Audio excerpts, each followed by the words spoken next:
Bonjour, bienvenue sur Mon Financier. Après une ouverture en territoire négatif, eh bien les marchés européens creusent leurs pertes dans le sillage de New York, qui s'inquiète de l'escalade des violences en Irak, ce qui provoque d'ailleurs une envolée des cours du baril de pétrole. Alors les investisseurs surveillent bien sûr comme le lait sur le feu l'évolution de la situation irakienne, alors que les insurgés islamistes se dirigent vers Bagdad, ce qui a poussé Barack Obama à remettre sur la table l'option d'une intervention militaire aux États-Unis plus de 10 ans après l'invasion américaine en Irak. Le CAC lui recule de 0,64%, on est autour des 4525 points. Alors à noter que ce niveau correspond à un bon support technique. Ailleurs, Francfort cède 0,82%, on est autour des 9857 points. L'Eurostoxx cède également 0,59%.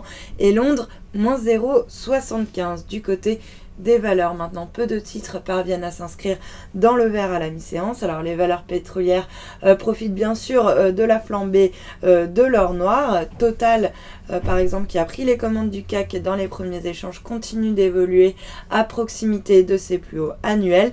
Mais c'est Technip qui signe pour l'instant la meilleure performance sur le CAC. Et puis à noter que sur le SBF 120, CGG se distingue en nette hausse, soutenue par la remontée des cours de l'or noir, tout comme Bourbon d'ailleurs. Et puis plus généralement, le secteur des matières premières qui superforme la tendance, avec par exemple Eramet qui se distingue sur le SBF 120. À l'inverse, Ipsen perd de la hauteur, plombé par une note de JP Morgan qui passe à conserver, tandis que Lagardère est lanterne rouge du SBF 120 à cause de Goldman Sachs qui est passé à la vente sur le dossier.